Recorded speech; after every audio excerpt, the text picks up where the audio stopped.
el compañero Alex seguirá, digamos, conversando un poco.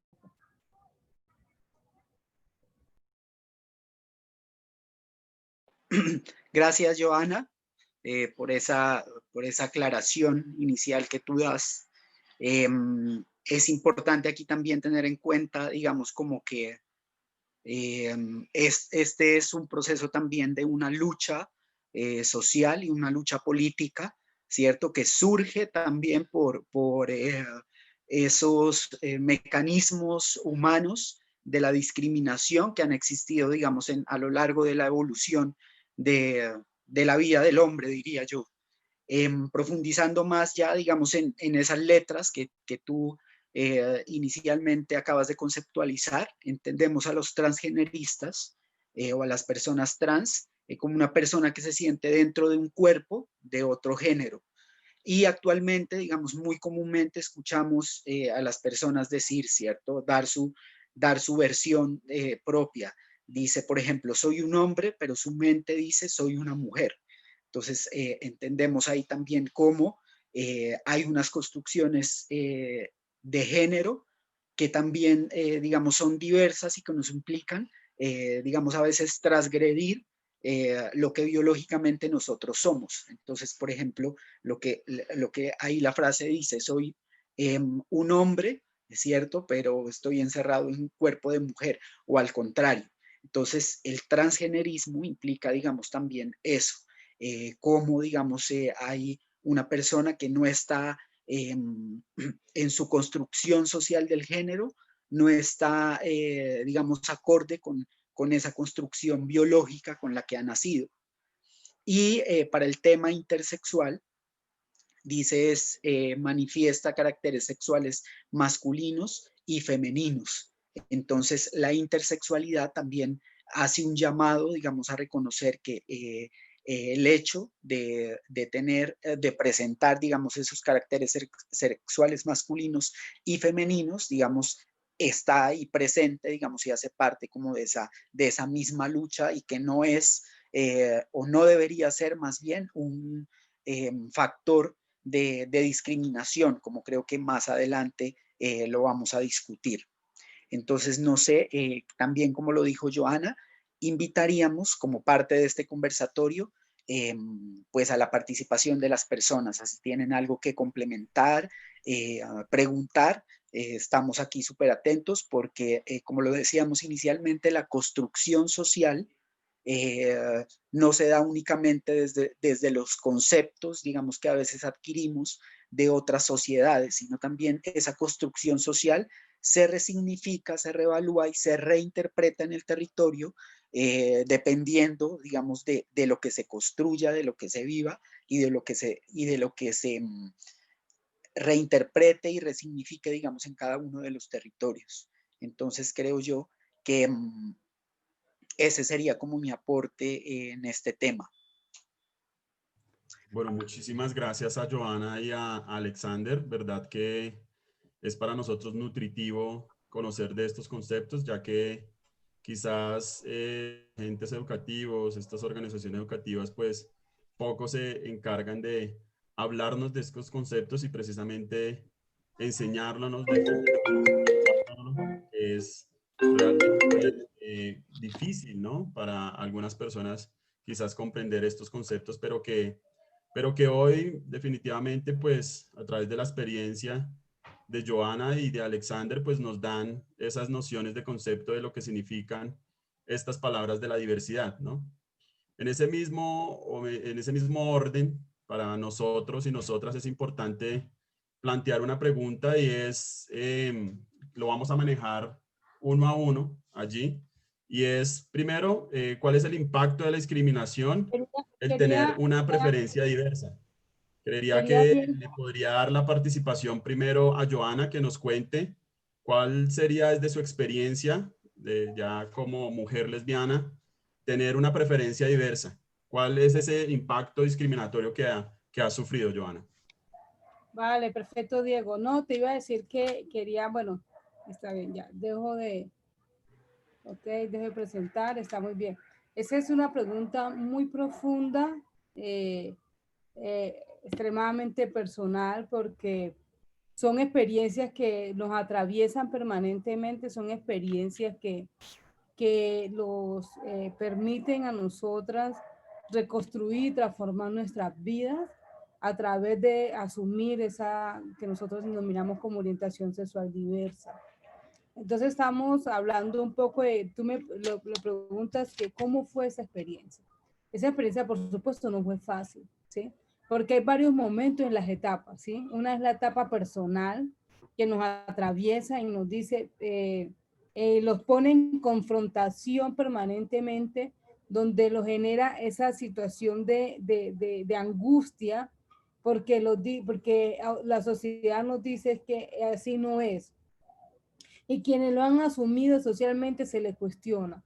Entonces, ese momento muy profundo, ese momento de ese yo que está en debate emocional, esa angustia, preguntándose, ¿y qué voy a hacer? ¿Sí? ¿Por qué me gustan las mujeres? ¿Por qué? ¿Sí? Muchas veces uno se cuestiona, porque se supone que no debería ser así, porque toda la carga religiosa, social nos dice que no. Pero esa lucha consigo misma, llega un momento que ya no puedes con ella y listo, lo asumes y viene el otro momento que es con la familia, ¿sí? Porque no hay cosa peor que tener que amar a alguien o entre comillas, ni quieres amar porque no se ama, estar con alguien que realmente tu cuerpo ni tu mente lo quiere, ¿sí? Esto es algo muy traumático. Entonces te enfrentas en ese momento con la familia, que cada experiencia es muy distinta cuando te enfrentas con la familia. Y la familia, algunas te pueden apoyar, otras que no, otras ahí a mediación. Entonces te vas a encontrar con realidades como que tu mamá llora mucho, que se siente angustiada porque cree que Dios la está castigando, sí que tu familia cree eso, tus hermanas, tus hermanos, algunos son agresivos y agresivas. Ayer un compañero les contaba algo muy maravilloso de Tumaco y los decía es que si no fuera sido por el control social de mi familia, yo hoy sería una mujer trans, ¿sí? Porque no le permitieron a él ser, ¿sí? Porque su cuerpo, su mente era eso, ser una mujer trans. Hoy es un hombre gay, ¿sí? Entonces, mira cómo toda esa carga social no le permitieron ser feliz. Se ha acostumbrado, ya hoy es, digamos, porque aprendió también a ser feliz con lo que es, y es un hombre gay que, bueno, eróticamente no cambia con quien se acuesta, que eso sí sería traumático, que si se acostara con una mujer, ser un hombre gay sería algo que no tiene como uno superarlo, ¿cierto? Sería muy traumático. Entonces, luego te encuentras, ya sales de tu familia, las cosas angustiantes, mucho drama, mucha cosa fuerte, vienes y te enfrentas ahora a la sociedad. Y la sociedad con toda su carga homofóbica, transfóbica, lesbofóbica, machista, te ubica en un lugar, ¿sí? Y es porque como ya tú eróticamente ya no estás para el placer y el disfrute de un hombre, sino que tú, tu erotismo ya lo gozas y lo vives con una mujer, entonces viene la sociedad que es machista, patriarcal, te genera una condena, te cuestiona y te generan unas situaciones que son muy complejas. Y empiezas a recibir todas esas discriminaciones. Y si a esto la atraviesa, que eres una mujer negra, ¿sí? Que eres una mujer de la orilla, que una mujer de la periferia, entonces la sociedad te empieza a generar mucha más complejidad para poder construirte, para poder definir, para poder ser quien eres, pero también ese ser quien eres está atravesado por todos esos entornos. Entonces te toca estar luchando permanentemente con lo que estás sintiendo, con tus emociones, con tus sueños, para que permanentemente la sociedad no te lo trunque, porque te dicen permanentemente, te están mostrando y dicen es que tú no puedes estar aquí, tú no debes estar aquí, este no es tu lugar, así los ha pasado en las universidades, los ha pasado en los colegios, los ha pasado en los empleos, los ha pasado en muchos lugares, ¿sí? Muy pocas veces la gente te arropa, ¿sí? Pero casi en su mayoría la gente te quiere sacar de esos lugares porque considera que no son los lugares y que tú no debes de representar. Y eso nos ha pasado en el movimiento. Poder, digamos, ganar un lugar hoy dentro del movimiento y decir es que yo soy una mujer lesbiana y desde este lugar me paro, ha costado mucho. Porque lo primero que hubo fue rechazo. La gente es que dentro de la gente negra no hay marica ni lesbiana ni nada de eso. ¿Sí? Esa vaina es de los blancos, me dijeron a mí en muchas ocasiones. Quite de aquí. y poco a poco se ha ido ganando los espacios y los reconocimientos, ¿sí? Y poder decir es que yo también soy una persona, soy un ser humano, y vivo y disfruto, y quien yo me acueste no me afecta mi desarrollo. Lo único que hace con que yo me acueste es que yo soy feliz. Y me apuesto en la vida, que es lo único que yo debo tener, es mi felicidad. ¿Sí? Porque lo contrario, la vida tiene muchos ires y venires, pero yo puedo decidir cómo ser feliz y yo ahí lo hago. Entonces creo que esa es una de las, digamos, para que el compañero Alex, por supuesto, pueda seguir conversando y sigan saliendo preguntas. Dejo hasta allí. Gracias. No, gracias a ti, Joana, verdad que se me eriza la piel cuando pues tocas estos conceptos y claro, vamos a darle el paso a nuestro compañero Alex y te hacer la pregunta y como hombre, como hombre gay, ¿cuál es el impacto de la discriminación tener una preferencia diversa? Bueno, sí. Em, como lo comentaba Joana, creo que este también es un proceso personal que pues a todos nos debería atravesar, ¿cierto? Y personalmente, em, yo viví, digamos, en mis primeros años en una comunidad con profundas relaciones marcadas desde el machismo, desde el patriarcado, ¿cierto? Desde el dominio del hombre sobre la mujer y desde el poderío demostrado también, digamos, desde esa energía masculina. Entonces, para mí generar un punto de ruptura y un punto de fuga fue el primer paso para, digamos, un poco luchar y atravesar, digamos, esos miedos iniciales que tenía, porque todos en algún momento de la vida, cuando decidimos, digamos, hacer un cambio, una transformación y más, en este caso, digamos, en que la comunidad LGTBI históricamente hemos sido discriminadas, rechazadas, víctimas de violencia, etcétera. Entonces, para mí dar ese primer paso en esa comunidad fue un punto de ruptura para mí también que me atravesó como ser humano. Y es decir, cómo a partir de lo que yo siento, de lo que yo en ese momento construía como mi identidad, mi orientación, cómo esto me da fuerzas y me da muchos argumentos desde lo humano, no desde lo moral y desde lo ético, sino desde lo humano, ¿cierto? Considerando, por ejemplo, lo que Joana decía, como el amor es el centro y la felicidad es el centro del ser humano. Entonces, como desde ahí tuve argumentos y herramientas para enfrentar, digamos, el hecho de ser gay y asumirlo de manera pública en mi comunidad.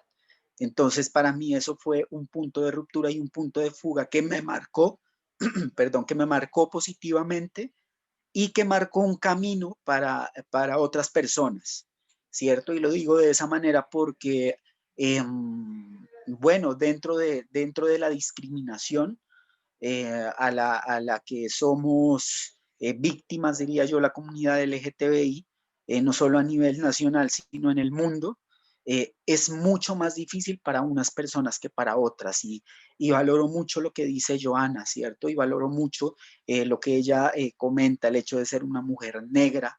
Eso es otra posición a cuando, digamos, yo soy un hombre mestizo, un hombre blanco, eso es diferente. Y es muy diferente también a cuando perteneces a una comunidad indígena, ¿cierto? Porque ahí también se crean unas construcciones sociales, unas construcciones que están basadas en el patriarcado y hacer puntos de ruptura frente a esas construcciones históricas es muy complejo. ¿Sí? Yo en este momento no critico ese tipo de construcciones, solamente que amplío la mirada porque existen puntos de fuga y puntos de ruptura que nos dan posibilidad a lo diferente. Y hacia eso creo yo que tiene que abrirse un poco la sociedad, todas las sociedades, ¿sí? Hacia identificar que la diferencia es construcción, la diferencia no destruye, la diferencia construye. Entonces, digamos, esa fue un poco mi experiencia personal. Por ejemplo, para retomar un poco el tema étnico, en Colombia se ha presentado una situación, digamos, con algunos grupos indígenas que pertenecen, digamos, a la zona del eje cafetero, inclusive a la zona del Chocó, que están asentados ahí, hablo del pueblo Embera, como muchos de la comunidad Embera que ha decidido resignificar y reinterpretar su orientación de género y su orientación sexual. Digamos, eso ha resultado en que muchos chicos y chicas transgénero hayan decidido abandonar sus comunidades, pero también esa decisión está fundamentada en que hay comunidades donde todavía no se permite ser, ¿cierto? Entonces, esas comunidades han tenido que irse, ¿cierto?, a otros territorios para poder expresar su orientación de género. Entonces, vemos hoy como muchos pueblos del eje cafetero, por ejemplo, Santuario en Antioquia, es un sitio en donde se han concentrado muchas de las comunidades del pueblo Embera que han decidido transgredir esa orientación de género, ¿sí? Entonces, esto es un llamado porque hay mucha gente que, por ejemplo, lo interpreta de una manera muy facilista y dice, ¿y por qué antes no habían? ¿Cierto? ¿Y por qué antes no existía eso? Entonces, quizá no es que antes no haya existido, es que antes quizá no estaba abierto todavía el camino. Tenemos un camino todavía muy estrecho, tenemos una serie de brechas en nuestro país, de las cuales pues creo que más adelante vamos a hablar, para que la gente tenga mayores espacios, para que la gente tenga posibilidades de ser, sin que eso le implique, digamos, una carga en sus afectaciones de salud e inclusive en poner en riesgo su vida. Entonces, siento yo que estamos abriendo un camino en el país, que es un camino también diferente, que es diverso, porque nuestros territorios también tienen unas construcciones sociales y culturales diferentes. Es distinto como la construcción social de lo LGBTI está, digamos, en el pueblo negro. Asimismo es diferente a cómo se está dando ese camino en los pueblos indígenas o en otro tipo de comunidades. Entonces siento yo que estamos iniciando con puntos de fuga y puntos de ruptura, y siento que eso es lo que debemos fortalecer también desde el plano individual y desde las organizaciones, ¿sí? El dar esa posibilidad de abrir esos caminos, porque la construcción se da desde la diferencia. Es muy fácil la construcción desde cuando todos piensan lo mismo, ¿cierto? Y eso yo no lo considero una construcción porque no hay puntos que confrontan. Cuando hay puntos que confrontan esas construcciones sociales y culturales, el conocimiento se enriquece.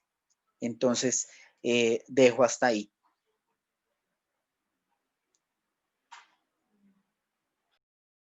Muchas gracias a Joana de nuevo y a Alexander, verdad que esto hace que de mi parte se erice la piel, pues tocando conceptos que son totalmente importantes e incidentes para el trabajo del mismo.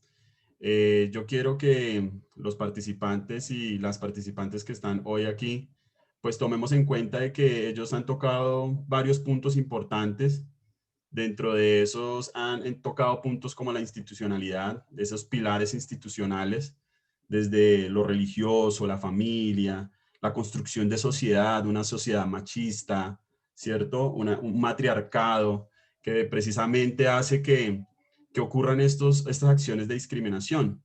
Alexander estaba tocando también una parte importante y que se me adelanta también una parte a la pregunta, y es que también para ambos va esta pregunta y sería plantearla de la siguiente manera, y es cuáles serían para ustedes las acciones para prevenir la discriminación y en especial el racismo por el solo hecho de tener preferencias de género diversas.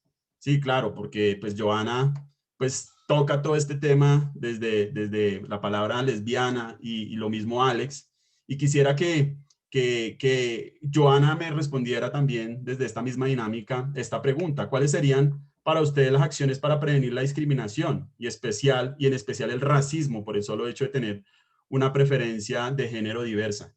Joana, gracias. Vale, perfecto. ¿Cuáles serían esas acciones para prevenir este tipo de violencia? Porque son violencias, ¿no? Entonces, yo creo que primero voy a empezar como mujer negra, ¿cierto?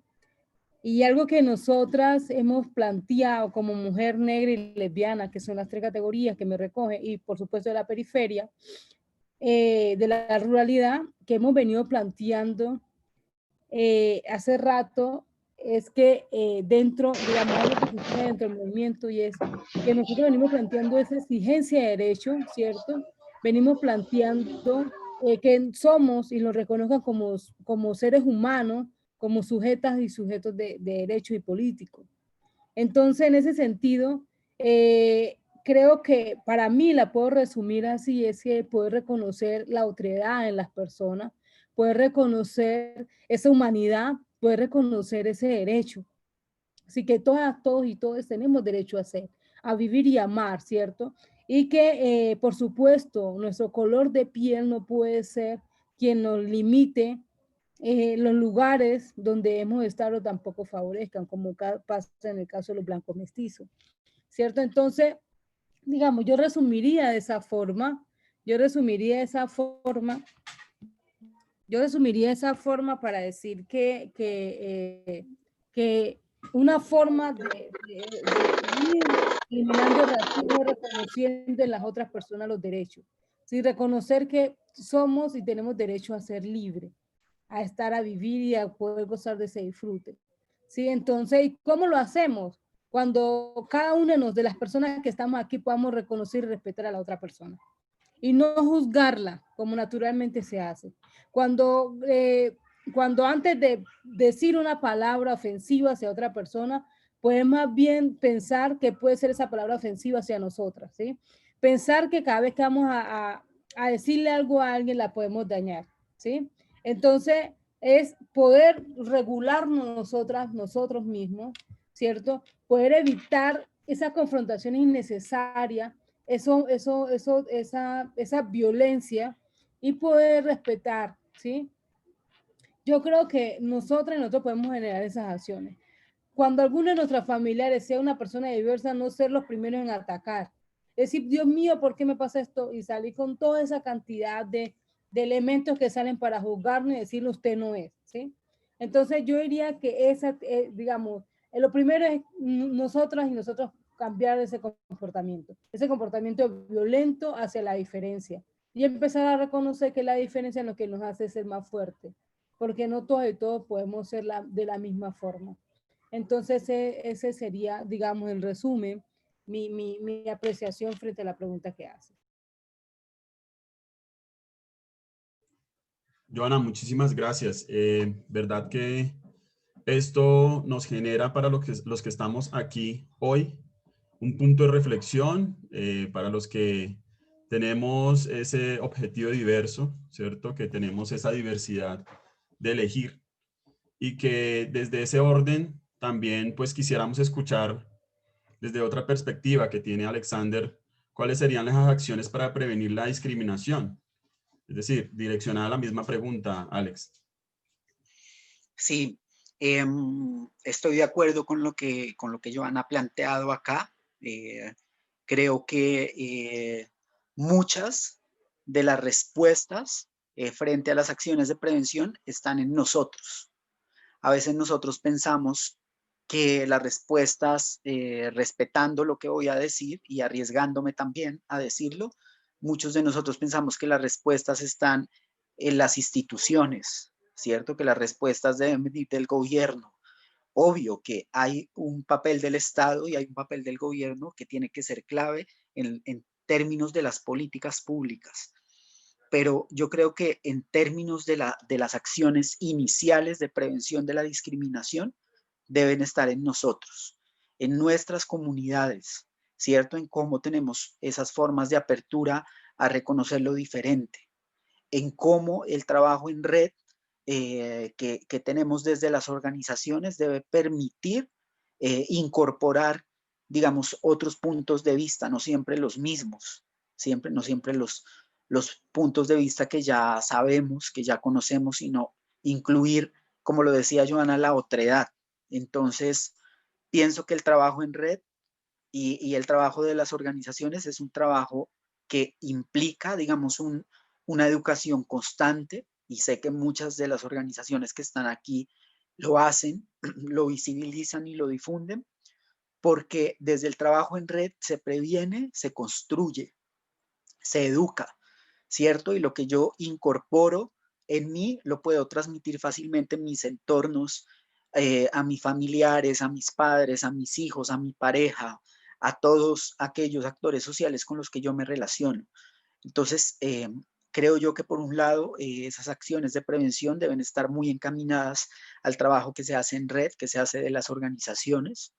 Siento yo que otro punto muy importante es el trabajo que se hace desde la movilización social y política en nuestro país, que actualmente está muy afectada porque estamos siendo amenazados, estamos poniendo en riesgo nuestra vida porque colocamos en juego nuestra palabra. Sin embargo, yo creo que la movilización social por, por esa lucha, por el acceso, por esa lucha al derecho, por esa lucha a una comunidad más equitativa, no debe nunca pararse. Siento que debe potenciarse mucho más. Eh, es compleja la situación en este momento en nuestro país, la situación social, sobre todo en los territorios periféricos, en los territorios donde no, el Estado no está presente, donde tenemos líderes sociales que están arriesgando su vida. Entonces yo creo que si nosotros no hacemos un trabajo desde la base, desde lo profundo, desde lo humano, no podemos esperar cambios que vengan, digamos, de otras esferas. Nosotros tenemos que ser el principal agente de cambio. Entonces la prevención debe empezar por nosotros. ¿Qué pasa si esto no se hace? Pues lo que pasa es que empezamos a poner en riesgo aún más la vida de las personas que tienen preferencias diversas, ¿cierto? Es eh, triste, es doloroso ver cómo nos seguimos matando entre nosotros porque no respetamos la diferencia, ¿cierto? Es triste como lo comentaba anteriormente, las comunidades indígenas, las personas que están teniendo otras opciones y están colocándolas en lo público, tienen que irse de su comunidad. Es ilógico, ¿cierto? Y todo está porque no hay apertura, todo está porque no hay realmente la posibilidad de ser. Entonces siento yo que todo tiene que empezar también por ese entorno primario, por ese entorno en el que si yo me hago consciente, eh, pues puedo abrirme a escuchar a una persona, puedo abrirme a entender lo que esa persona me está expresando, que no tiene que necesariamente ser lo mismo que yo piense o lo que yo sienta o lo que yo diga. Entonces siento que ese nivel primario de la prevención está ahí como un pilar fundamental, como un pilar de base para prevenir la discriminación, digamos, por ese hecho de tener preferencias diversas. De nuevo, muchas gracias a Joana y precisamente a Alex que nos estaba contando frente a esto y que los dos, sí, tenemos que tener en cuenta allí todas y todos que los dos coinciden en algo muy importante y es el derecho a vivir y amar, que dice Joana. Joana toca un punto muy importante y es el derecho a ser diverso, el derecho a poder amar a quien yo quiera y a poder vivir como yo quiera también, ¿no? Y que de esa misma manera se articula Alex y dice, tenemos que hacer el cambio desde lo humano y que precisamente desde lo organizativo, ustedes allí, que todos estamos y todas estamos participando en esta charla, pues que reflexionemos también frente a esas dinámicas de cómo amo y cómo vivo, ¿cierto?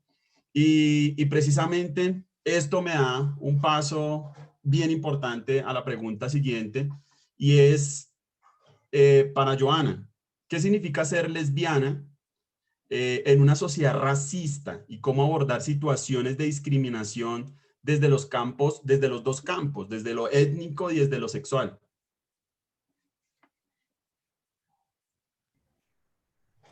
Es, digamos, una pregunta muy valiosa, muy importante. ¿Cómo, qué significa ser lesbiana y cómo enfrentar cambios dentro de esta sociedad machista, podemos decir, y racista, y lesbofóbica también, y homofóbica? Ser lesbiana ha significado para mí días muy tristes, muy dolorosos, muy angustiantes, días con momentos de dolor, pero también ha significado esa fuerza y esa valentía que me ha llevado a caminar frente a vivir el amor. Que creo que una de las grandes fuerzas que tenemos a nivel social es poder vivir el amor, ¿cierto? Que como seres humanos es uno de los elementos más fuertes. Entonces, ser lesbiana ha significado para mí libertad, significado para mí valentía, significado fuerza, se ha significado amor, ¿sí? Porque lo he podido vivir, lo he podido disfrutar. Entonces, vamos a encontrar varias respuestas frente a esta pregunta. Vamos a encontrar lugares distintos. Ser negra en una sociedad como esta se significa exclusión, significa falta de oportunidad, significa no posibilidades de. Pero también para mí se ha significado reconocerme, saber quién soy, saber cuál es mi potencial, reconocerme como una mujer que tiene una historia de valentía, de fuerza, y que mis ancestros pudieron luchar y resistir y construir, y que yo también lo puedo hacer. Entonces, para mí ser negra es eso, ¿sí? Significa no eliminar lo que pasa a mi alrededor, sino verlo con los ojos mucho más abiertos, ser consciente cuando me enfrento al racismo, buscar estrategia para resistir y que no me eliminen, porque ese es uno de los objetivos. Entonces, vivir esta realidad de forma combinada, como podemos llamarla, eso que reconocemos como interseccionalidad, me permite poder crear estrategias, y entre ellos una de las estrategias voy a crear una organización que se llama Somos Identidad, que su nombre es Fundación Afrodescendiente por las Diversidades Sociales y Sexuales, y que a partir de ese proceso organizativo pudiéramos crear acciones para que jóvenes pudiesen ingresar a la educación superior, para que una universidad como la del Valle pudiera crear excepción de matrícula para todas, todos y todos estudiantes de la Universidad del Valle que entrara por la condición. Me ha permitido soñarme y crear estrategias, que en los cargos públicos donde yo esté, cuando hago programas, proyectos, cuando hago estrategias, piense que todas las personas no le podemos llegar de la misma forma. Pensar que desde esa mirada podemos intentar llegar a las personas con una mirada mucho más amplia, con un sentir y unas acciones que puedan recogerla, porque no todas las personas sufren la violencia de la misma forma. No todas las personas, así seamos todas empobrecidas, viven la realidad de la misma forma. Entonces, una de las cosas que ser mujer negra lesbiana me ha ayudado a generar estrategias para poder pensarme esta sociedad de una forma más incluyente, pensarme esta sociedad de una forma más respetuosa. Sí, sin generar lo que se genera normalmente, que son esas acciones de exclusión, ¿sí? Entonces lo que yo hago es desde mi comprensión del mundo, mi comprensión de la vida, poder crear acciones que no sean excluyentes, sino que sean... Joana, no te estamos escuchando, disculpa. ¿Se te apagó el micrófono? Alguien lo apagó. Sí, qué pena. Y alguien lo Disculpa. apagó. Entonces, no sé por dónde iba, hasta dónde llegué. Yo por mujer. Estabas hablando sobre el tema de la estrategia para crear inclusión para la comunidad LGTBI y asimismo poblaciones étnicas. Claro, donde esta estrategia, por supuesto, no van a ser estrategias de exclusión, sino de inclusión. Esta estrategia tiene que llegarnos a todas, pero reconociendo que somos diferentes. Por ejemplo, en una ciudad como Santiago de Cali, ¿sí? Una ciudad donde habita una cantidad de poblaciones afro, pero también habitan una cantidad de poblaciones indígenas y una grande poblaciones mestizas que vienen, que no solamente nacieron en Cali, sino que vienen de otros lugares. con una construcción de vida, unas identidades, una cosmogonía, y que nos encontramos en una ciudad como esta, ¿cierto? Entonces, para llegarle a la comunidad, y también reconocemos que Cali es una ciudad donde hay muchas poblaciones víctimas del conflicto armado, como indígenas, como afro, ¿cierto? Entonces, ¿cómo se hace? Entonces, llegamos, para poder llegar a las poblaciones tenemos que saber, al menos acercarnos desde el respeto y poder construir de forma, ¿cierto? De forma colectiva, que permite que las acciones y programas lleguen a todas las personas, porque muchas veces lo pensamos que la sociedad es homogénea, ¿sí? Que la sociedad es una sola, que aquí habitan en Cali, en Bogotá, en Medellín, en el Caribe, donde sea, y tenemos un programa que lo planteamos para todas las personas, entonces le llega a un sector, no a todas. Entonces, ser mujer lesbiana me permite a mí poder pensarme que la sociedad no es no es una sola masa, sino que que no es blanco y negro, sino que tiene sus matices, y en las matices esos grises son maravillosos, porque hay multiplicidades de grises. ¿Sí? Entonces empezamos a entender eso. Entonces, para mí es eso, es una construcción de vida, una mirada que me permite poder aportar desde distintos enfoques, tratando de que nuestras acciones sean mucho más complementarias. Creo que allí va. Muchísimas gracias, Joana. Verdad que esas palabras y toda esa argumentación que esbozas, das mucho conocimiento y mucha conceptualización. De esa misma manera quiero darle la palabra a Alex y quisiera, porque Joana también me permite replantear la pregunta, y es, ¿qué significa ser gay en una sociedad racista y cómo abordar situaciones de discriminación desde los dos campos, étnico y sexual, pero también desde el campo machista y desde el campo homofóbico, en una sociedad homofóbica? ¿Cómo sería para ti, Alex? Bueno, desde el plano personal, como lo comentaba anteriormente, ha significado, digamos, asumir cambios, asumir retos, asumir responsabilidades y asumir posiciones sociales y políticas.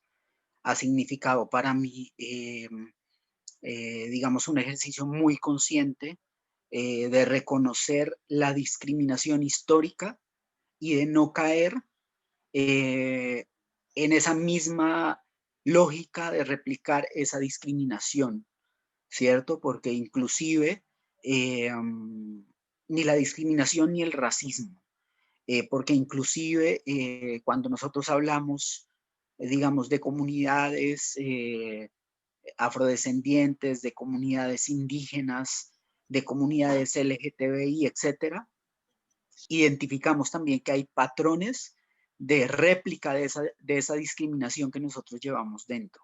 Entonces, para mí ha significado también hacer un ejercicio consciente para no replicar esa discriminación. Y lo hablo también, digamos, yo hice un trabajo de tesis de mi maestría en donde pude profundizar en aquellos patrones de endodiscriminación en la comunidad LGTBI. Y encontramos, por ejemplo, cómo desde los hombres gay asumimos posiciones de inequidad frente a las personas trans, ¿cierto? Y eso para mí ha sido reconocerlo y ha sido también liberarme de eso, como no replicar esos patrones de discriminación que las mismas comunidades nosotros nos agredimos desde los hombres gay hacia las mujeres trans. Nos burlamos de las personas que manifiestan ser bisexuales, por ejemplo, o nos burlamos de las mujeres lesbianas. Son ejemplos que coloco. Entonces, el reconocerlo también me ha hecho un ejercicio consciente de no replicar esa discriminación, porque si yo estoy luchando por los derechos de esta comunidad, pues no tengo por qué entrar a discernir, a dividir, porque ahí estaría replicando esa discriminación por la que se supone que yo estoy en contra, luchando, para que eso no se perpetúe, ¿cierto? Y eso también me ha permitido ver a través del enfoque de la interseccionalidad, como lo mencionaba Joana, ver que no las comunidades somos homogéneas, ¿sí? Cuando nosotros, por ejemplo, cuando las políticas públicas nos plantean las respuestas para la comunidad LGBTI, no está viendo esa interseccionalidad, ¿cierto? Esa interseccionalidad en que hay mujeres transgénero, pero que no las mujeres transgénero todas son iguales, ¿cierto? Que hay mujeres transgénero que provienen, por ejemplo, de un pueblo afro, que hay otras mujeres que provienen de un pueblo indígena, ¿cierto? Entonces, eso en términos de la política pública es importante, pero en términos, digamos, como desde lo humano, es mucho más aún importante reconocer que la interseccionalidad implica que no las comunidades tenemos que ser homogéneas, que somos al interior somos comunidades heterogéneas compuestas por puntos, por elementos, que somos diferentes y que así somos perfectos, ¿sí? Que esa imperfección, ¿cierto? Nos da cierta perfección porque podemos reconocer la diversidad, podemos reconocer lo diferente. Entonces, para mí ha sido ese, digamos, un principal reto y sobre todo, digamos, asumir un discurso mío personal y ponerlo en el conocimiento de los otros. Eso también ha sido un reto, es decir, hacer un ejercicio, un trabajo de comunidad, un trabajo de red, para que ese discurso, no con el propósito de que sea replicado en los otros, ¿cierto? Sino de que sea escuchado y como también mirar que a todos nos está atravesando esto, ¿sí? No solamente a la comunidad LGBTI, que a todos nos están atravesando esta serie de interseccionalidades. Entonces, el hecho de poner mi palabra a la escucha de los otros me hace también tener una posición, digamos, centrada en no replicar esa discriminación entre nosotras, nosotres y nosotros, en que esos patrones de discriminación que a veces tenemos por efectos de la educación, de la cultura, también los atravesemos y los atravesemos, digamos, con las acciones. Entonces, para mí han sido, digamos, como esos algunos de los retos en cómo me ha asumido como hombre gay.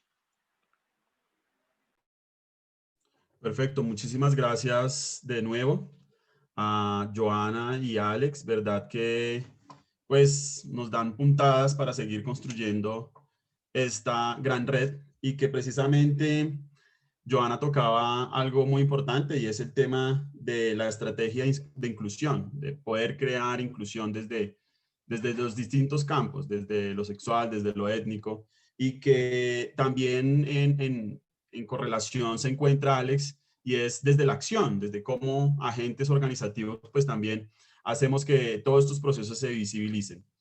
Vamos a hacer como un alto en el camino frente a la participación de nuestros panelistas y vamos a darle paso a las preguntas que tengan nuestros participantes. Yo creo que esto es un tema que genera un montón de preguntas, un montón de cuestionamientos, dudas, y sé que tanto usted allá que está en casa tendrá un montón de dudas y pues este es el espacio, ese es el momento en el cual pues ustedes tienen la voz aquí, ustedes son la voz de este espacio y quisiéramos escucharlas.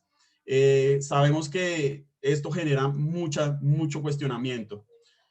Vamos a dar como una ronda de preguntas. Es importante para nosotros en el orden de emoción que por favor levanten la mano las personas que tienen preguntas. Vamos a recoger entre 3 y 4 preguntas que ustedes quisieran hacerle a los panelistas. Vamos a levantar nuestra manito virtual allí en el chat, en las opciones de Zoom. Vamos a levantar, por ejemplo, aquí Noelia es la primera. Vamos a dar 4 preguntas, ¿sí? Y vamos a escucharlas todas. Esperamos que... Disculpe, compañero, pero es que en el chat también existen unas preguntas, existen unos comentarios. Nos gustaría que también a través de estas que están dentro del chat, también no es que se nos responda, no, sino que mirando estos comentarios también sean unos comentarios de acuerdo a lo que está escrito en los chats. Me parecería a mí, no sé. Claro que sí, también vamos a dar participación a los comentarios del chat, por supuesto que sí. Sin embargo, es importante también escuchar las voces, ¿no? Considero que estos espacios de virtualidad y de vernos así de tan lejos, pues es importante escuchar las voces. Entonces, luego de este ejercicio vamos a hacer la lectura de los comentarios. Vamos a darle entonces la palabra a Noelia Moya Chalá, luego va Marbelis Carolina en su orden, luego va Nelvis Villegas y luego va Gema Nora Cortés Valencia. Entonces vamos a comenzar con Noelia. ¿Cuál sería la pregunta que quizás le quisiera hacer a nuestros participantes? Noelia, te escuchamos.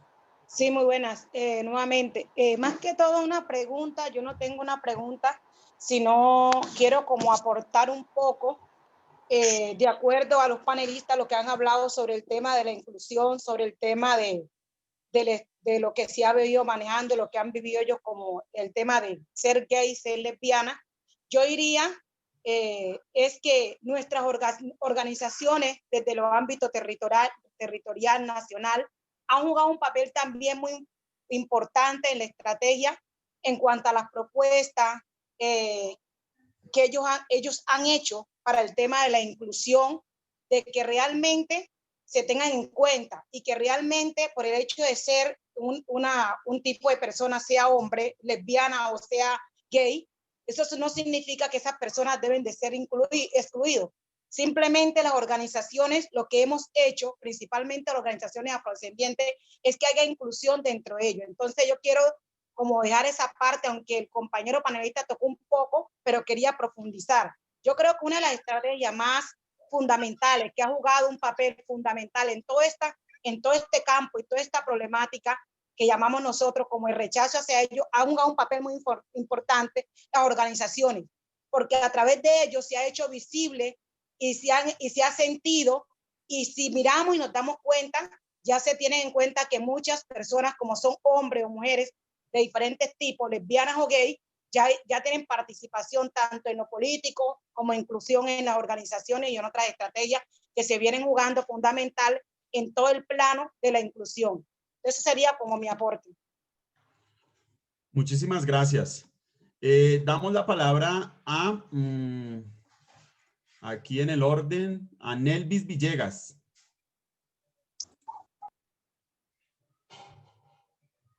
Nelvis, te escuchamos.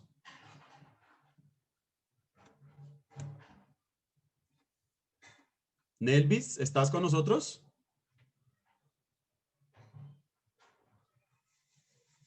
Bueno, bajo la mano. Entonces, escuchemos a Gema Nora Cortés Valencia.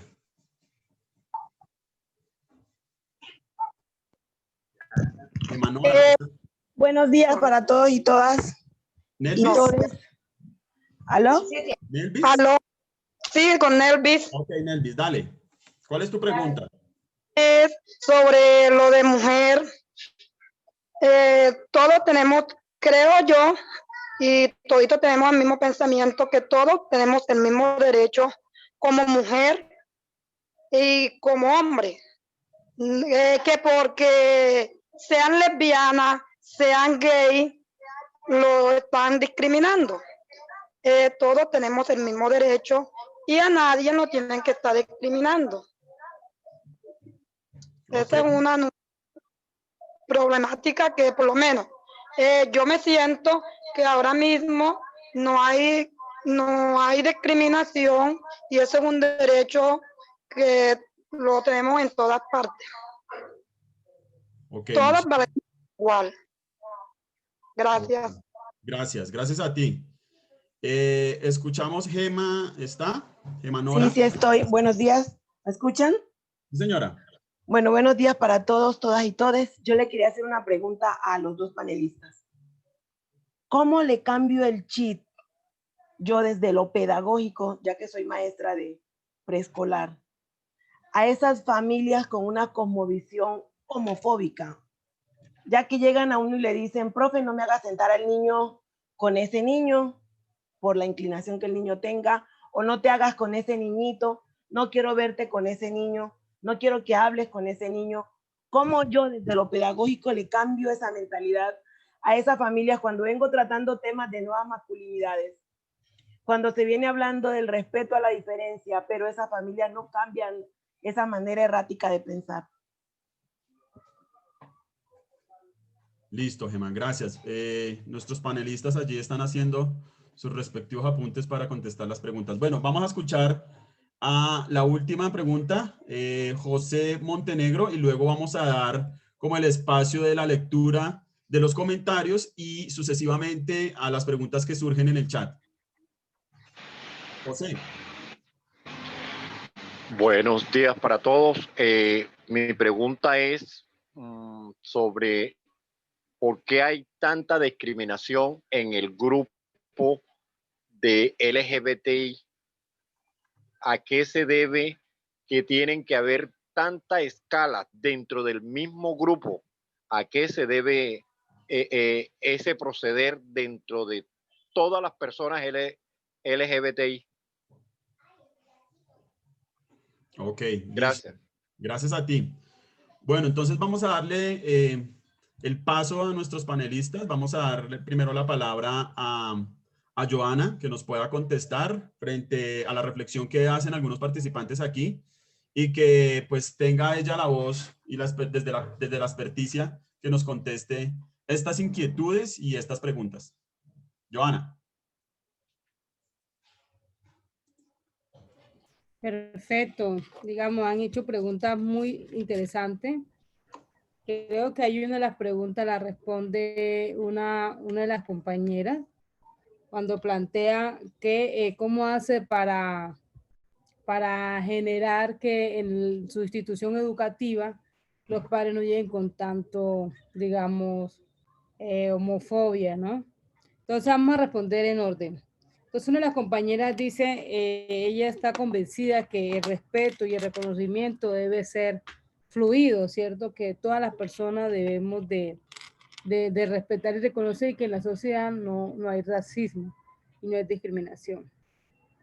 Y con la pregunta que hace la compañera, automáticamente evidencia que hay unas construcciones de los padres y las madres donde le dicen que los hijos no se sienten con alguien que ellos, entre comillas, ven que tiene una inclinación sexual distinta y tranquilamente puede ser un niño con una construcción de una masculinidad diferente, no tiene que ser gay.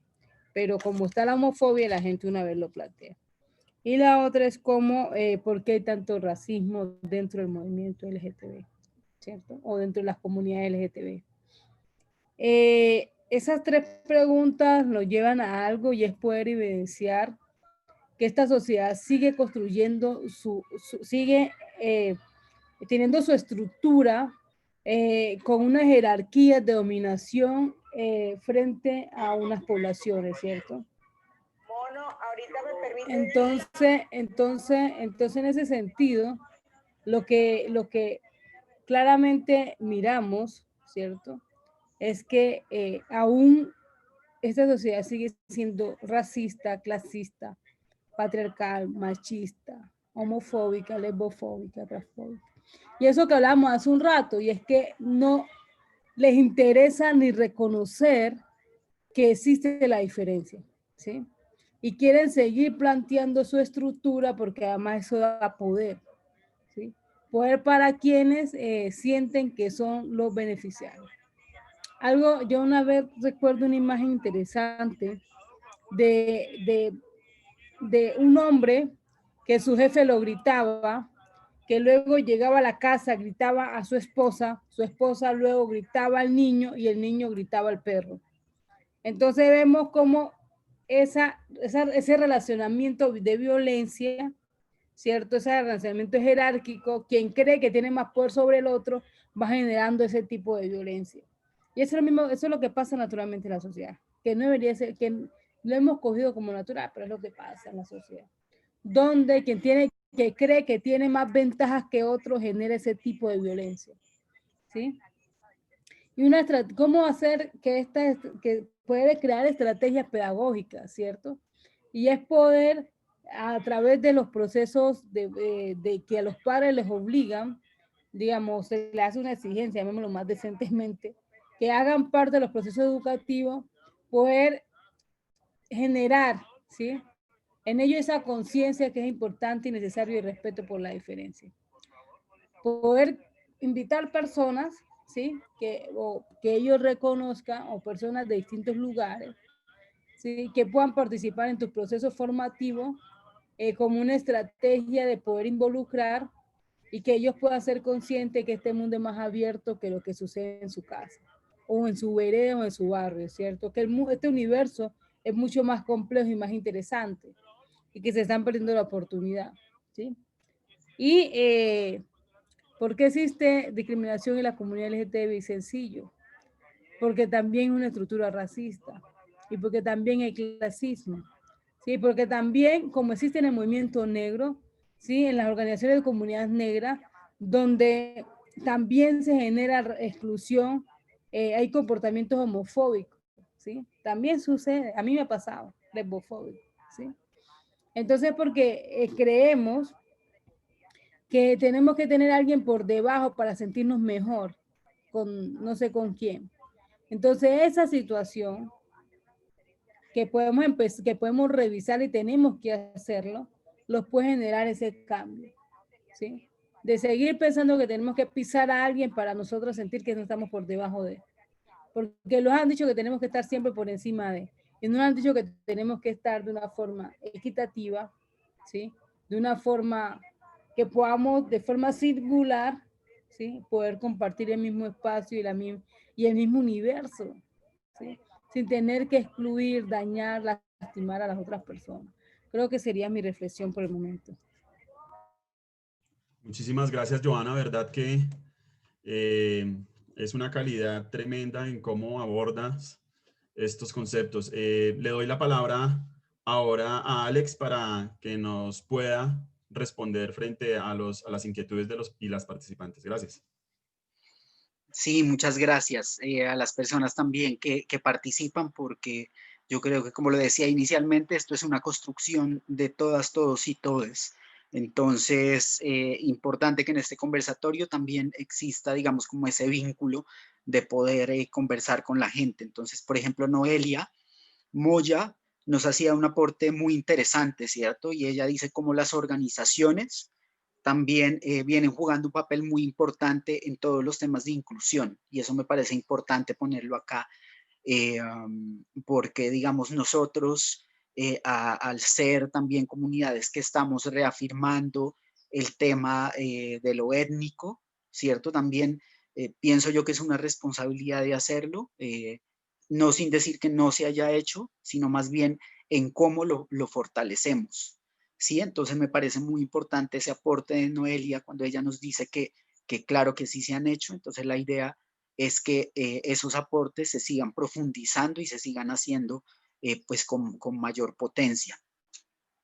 Por otra parte, Nelvis Villegas también nos hace un aporte importante, y ella dice que pues como desde su construcción personal, le entendí yo, todas y todos, ya sea hombre o mujer, tenemos los mismos derechos, ¿cierto? Y en ese sentido no cabe la discriminación. Digamos que eso es muy importante, y eso digamos que suena excelente. Es importante reafirmarlo desde lo personal, pero también es importante reafirmarlo desde lo colectivo, porque eso puesto en palabras suena muy bien, pero digamos aún no es cierto, ¿sí? O sea, no cabría la discriminación, digamos, pero aún vivimos dentro de patrones que perpetúan la discriminación. Entonces, cuán aún es importante este aporte de Nelvis, porque esto nos hace pensar en cómo nosotros también desde nuestro papel como líderes de las organizaciones y desde las comunidades, también hacemos esta serie de reflexiones, ¿cierto? De por qué, si eso no debería ser, por qué continúa siendo, ¿cierto? ¿Por qué todavía hay inequidad? Por ejemplo, ¿por qué hay exclusión laboral para personas LGTBI, por ejemplo? ¿Sí? Eso es cierto, o sea, hemos identificado que hay una serie de exclusiones y de aspectos que fortalecen esa exclusión en muchos escenarios. No debería ser, pero todavía es. Entonces es importante seguir fortaleciendo estos aspectos. De otro lado, Gemma Nora Cortés nos hace una pregunta súper interesante, y ella dice que se ve enfrentada desde ese entorno escolar a familias que tienen una cosmovisión homofóbica. Entonces yo siento que ahí es importante, lamentablemente, actualmente nos vemos, digamos, como en unas distancias muy fuertes en el ejercicio educativo. Es difícil a veces la comunicación entre todos los actores del entorno educativo, es difícil la integración, digamos, de los padres a los procesos escolares, ¿cierto? Por las mismas dinámicas que vivimos en nuestro país. Los padres, las madres o las personas cuidadoras de los niños, a veces para la misma subsistencia de ellos, pues tienen que dejarlos en el colegio para poder ir a trabajar, para poder conseguir, digamos, el pan de cada día. Entonces yo, asimismo, como lo planteaba Joana, creo que la pedagogía es el camino, ¿cierto? La pedagogía es cuando nosotros empezamos a mostrar también a esos padres que son homofóbicos la experiencia de otros, pero no de otros en otro territorio, sino de otros del mismo territorio donde haya vivido una condición similar y donde hayamos tenido una experiencia, digamos, de transformación. Entonces, pensaría yo que un ejercicio pedagógico interesante es mostrar la experiencia de otros, ahí, digamos, de otras personas de ese mismo territorio que hayan vivido, digamos, una situación de discriminación y cómo eso se superó. Y también un ejercicio pedagógico que es pues bastante confrontador es ponerse en el lugar del otro, del que es excluido. ¿Qué tal que ese hijo de los padres que son homofóbicos no fuera el hijo de otro, sino el mío? ¿Cierto? Entonces, ¿será que si es mi hijo yo actúo de la misma forma o solo actúo de esa forma si es el hijo de otros? Entonces, como les digo, este es un ejercicio pedagógico confrontador, pero es válido. O sea, en ocasiones donde necesitamos a la gente ponerla en un punto de confrontación, o sea, es importante nosotros decir, ¿y qué tal que al que estén discriminando no sea el hijo de mi vecino, sino a mi hijo? Entonces, ¿yo cómo actúo? ¿O yo en qué lugar me pongo? Entonces, aquí es muy importante para Gemanora también esos ejercicios de confrontar a la gente y ponerlas en el lugar del otro. Y finalmente, José Montenegro nos hace una pregunta también que es bastante interesante y él nos dice, ¿por qué hay tanta discriminación en la comunidad LGBTI? ¿Cierto? Y yo ahí creo que nosotros hemos tenido unos patrones educativos desde la casa, desde el colegio, que son patrones hegemónicos, que son patrones patriarcales, que nos van creando esa misma idea en nuestras cabezas, ¿cierto? Esa misma idea de que hay relaciones de poder y que yo tengo que estar en una de esas relaciones de poder y que otros deben estar por debajo de mí, ¿cierto? Entonces, esa misma crianza que nos ha enseñado eso y que nos ha enseñado sobre todo, digamos, como a juzgar desde el mismo pecado de qué está bien y de qué está mal, nos ha hecho tener mucho miedo. Entonces, mucho de esa carga cultural educativa que nosotros llevamos, pues, digamos, somos también víctimas y somos victimarios de ello. Pero cuando uno se hace consciente, pues también se siente confrontado, porque cuando uno se pone en el lugar del otro, como lo decía anteriormente, pues entiende las cosas de otra manera. Entonces, la discriminación que estamos viviendo en las comunidades, no solamente en la comunidad LGBTI, sino en otras comunidades. Perdón, Sevillano, si puedes apagar tu micrófono. Eso, muchas gracias. Entonces, ya para terminar, decía que esa misma discriminación se vive, digamos, en la comunidad LGTBI porque hemos sido educados en esos mismos patrones hegemónicos, patriarcales, desde esas crianzas y desde esas visiones que nos juzgan, que nos dicen que es bueno, que es malo, que nos dicen que si hago X cosa es pecado, ¿cierto? Entonces esas enseñanzas desde el miedo nos hacen víctimas y nos hacen victimarios cuando tenemos la oportunidad de serlo. Perfecto, no, muy feliz de escucharles, ¿verdad? Que son palabras, son argumentos que hacen clarificar también a las personas. Aquí vamos a hacer un ejercicio, vamos a leer algunos comentarios que hay en el chat y vamos a dar dos preguntas importantísimas, consideramos que están también en el chat. Es importante darle lectura y luego hacemos un trasegar en el camino, es decir, una pausa en el camino para abordar también algo que es tremendamente importante y que está sujeto a este tema. Entonces vamos a leer por aquí algún comentario. Dice Clara Luna Sinisterra: yo opino que así uno no comporta la condición de cada quien, debemos respetar y todos tenemos los mismos derechos y no podemos discriminar a nadie, dice Clara Luna. También por acá nos cuenta, bueno, Rubén tiene una pregunta, por aquí tenía como un aporte, José decía, José Sequea dice, pero si hablamos de construcción desde las diferencias, ¿qué acciones afirmativas y propuestas desde estos sectores existen para hablar de cambios desde la diferenciación? ¿Qué se hace desde las comunidades para respetar las diferencias? Creo que más que un comentario también suena como un interrogante también, ¿no? Dice por aquí las hermanas Cuero, dicen, la palabra tiene valor. Si eres una mujer lesbiana o si eres transexual, tienes los mismos derechos que todos en general, por supuesto. Y vamos a abrir aquí dos, creo que más que, digamos que un aporte, creería yo que suena más a pregunta. Voy a volver a repetir para que pronto los panelistas puedan entender cuál es el objetivo de este comentario. Dice, pero si hablamos de construcción de las diferencias, ¿qué acciones afirmativas y propuestas desde estos sectores existen para hablar de cambios de la diferenciación? ¿Qué se hace desde las comunidades para respetar las diferencias? Por aquí hay una pregunta que es puntual, nos la dice Elba, aquí está Rubén. Rubén Castelar tiene una pregunta y dice, desde el contexto y la perspectiva religiosa, ¿es posible cambiar esa condición de homosexualidad? ¿Y qué impactos traería consigo el querer cambiar dicha condición para la discriminación y la homofobia? Una pregunta gruesísima que pues bueno, allí nuestra experta y nuestro experto pues tendrán la oportunidad de explicar.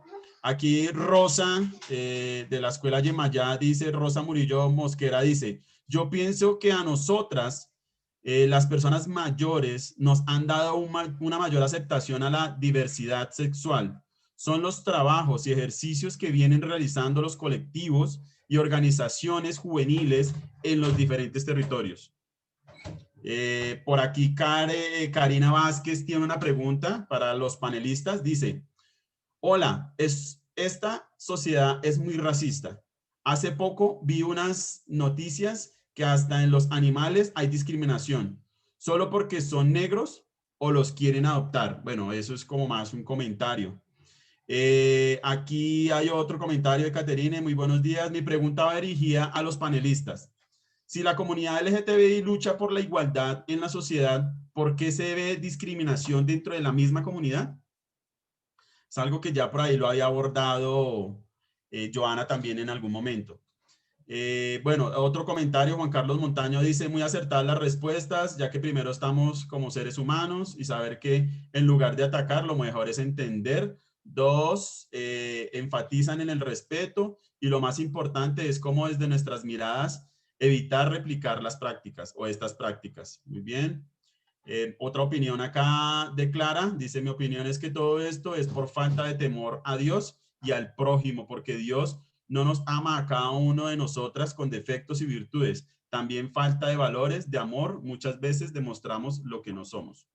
Muy bien, entonces, si podemos darle respuesta, aquí, bueno, Karen, la última que dice Karen, hacer visible la discriminación de género es impredecible para comprenderla y modificarla, ya que permite la necesidad de contar con información que permita identificar a qué grupos de la población afecta en mayor medida. Bueno, entonces vamos a, no sé si Joana y Alex pudieron como recopilar o recompilar ahí esa información leída y podemos darle quizás respuesta a nuestros participantes. Gracias, Joana. Vale, no, mira, hay una pregunta, porque hay algunas que ya se han ido abordando, ¿cierto? Entonces no, ya hemos conversado sobre ellas, pero sí hay alguna que a mí me interesa, que digamos llama bastante la atención, y es de Rubén, donde pregunta, desde el contexto y la perspectiva religiosa, ¿es posible cambiar esa condición homosexual? ¿Y qué impacto traería consigo el querer cambiar dicha condición por la discriminación y homofobia? ¿Para dónde? ¿Para dónde? Para poder ser normal. Wow. Ya se crean varios mitos de que Dios odia a los homosexuales. Otra sería de saber que la discriminación homofóbica y transfobia de la comunidad LGTBI es latente en cuanto a lo educativo, identificar cuando Bernardo creo que está, bueno. Pero es tan maluco que Te escuchamos, Bernardo. Ah, ya. Por favor, pedimos la colaboración de los micrófonos para que sea más amena la charla. Gracias. Entonces dice, es latente en cuanto a lo educativo, cómo identificar cuando por esos mismos rechazos sociales se presenten condiciones suicidas. Varias cosas. Y aquí es que algo que en la historia ha sucedido es que la Biblia, que es el libro sagrado de la religión judeocristiana, ¿sí? Donde una solamente aborda el Viejo Testamento, otra aborda el Viejo y el Nuevo Testamento, pero es la Biblia, ¿cierto? Acá en Occidente, ¿cierto? En otros el Corán y así mismo, ¿cierto? Pero su matriz religiosa, digamos, podemos encontrar lo que son los mismos elementos. En algunos son más radicales que en otros, puedo decir con certeza, y es que lo que en algún momento se planteó hace 2000 años, 3000 años, 4000 años, es totalmente distinto a lo que vivimos hoy. ¿Sí? Porque lo contrario, nadie podría comer cerdo, ¿cierto? Las mujeres no podríamos hablar. Hay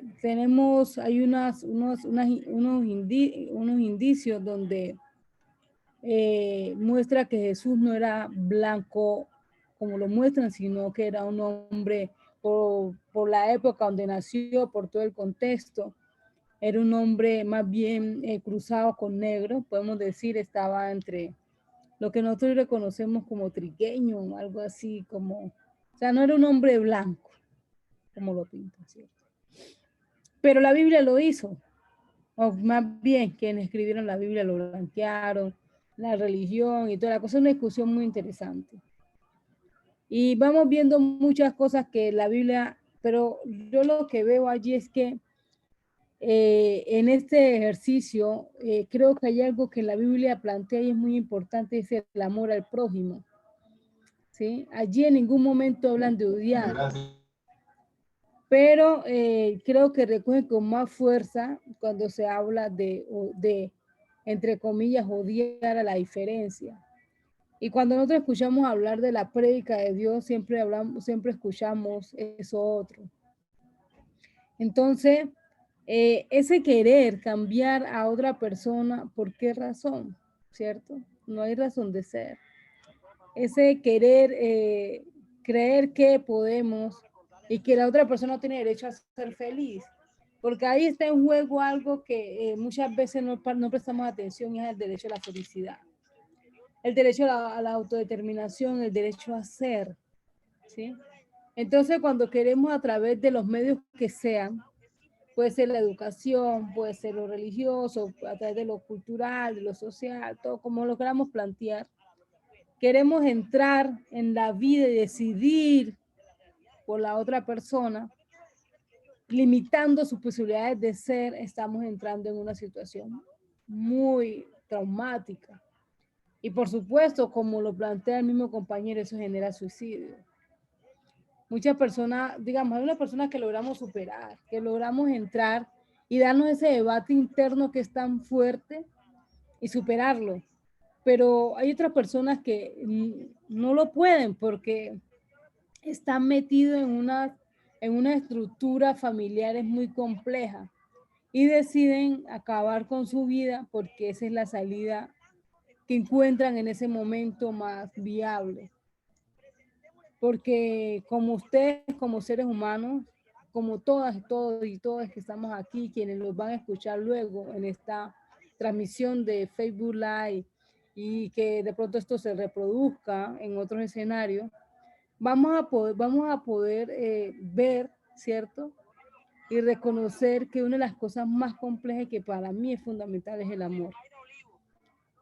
Y estar en una situación donde uno misma se llegue a odiar por todo lo que representa a sí misma es traumático, ¿sí?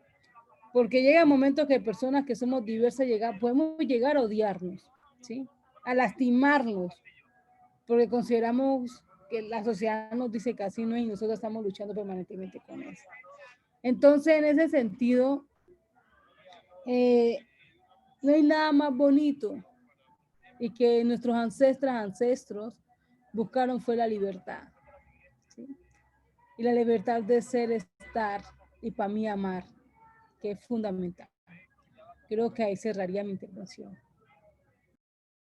Wow, gracias Joana, verdad que una vez más, pues muy acertadas tus respuestas y creo que da respuesta, perdonando la redundancia, a las inquietudes de aquí de nuestras y nuestros participantes. Damos la palabra a Alexander. Bueno, pues a mí la verdad me alegra mucho, digamos, como el generar esta conversación, porque veo también que eso mueve fibras en la gente y eso lo único que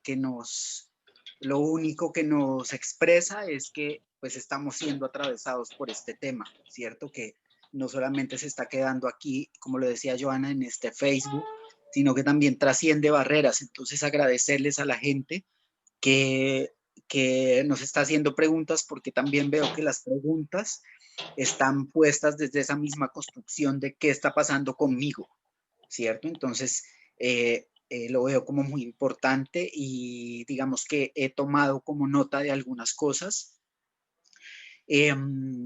Una de ellas es, digamos, como el papel de la religión, ¿cierto? El papel de la religión, no solamente aquí en Colombia, sino diría yo que a nivel mundial.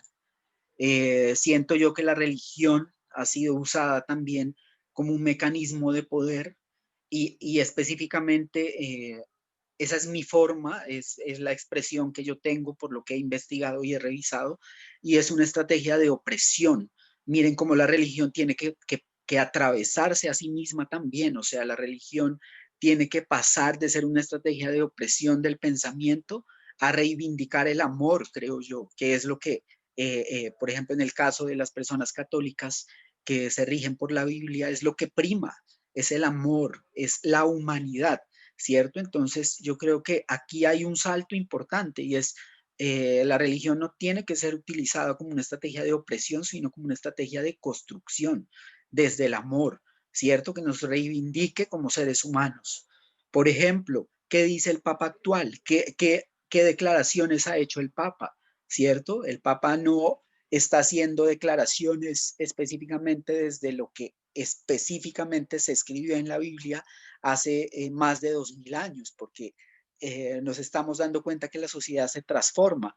Entonces, ese tipo de declaraciones que él hace frente al tema de la inclusión me parece muy importante porque ahí también está poniendo una palabra, un ejemplo en cómo las comunidades religiosas también tienen que transformar esas visiones. Como lo decía Joana, también la Biblia pues fue escrita hace muchísimos años, cuando las condiciones humanas eran distintas, ¿cierto? Y es supremamente válido, pero yo creo que ese paso que nosotros también tenemos que dar con la religión es interpretarla desde el amor, interpretarla como una estrategia, como una herramienta para la construcción.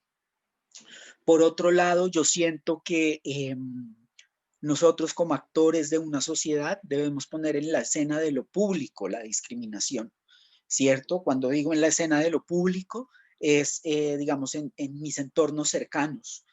como si yo soy madre o padre de familia, si yo soy hermano, si soy esposo, si soy líder comunitario, entonces poner en lo público estos discursos, ¿sí? No dejarlo solamente en un debate interno, que está muy bien, sino también cómo esto se pone en lo público. ¿Y para qué se pone en lo público? Pues para la acción, ¿cierto? Para la transformación y para la acción.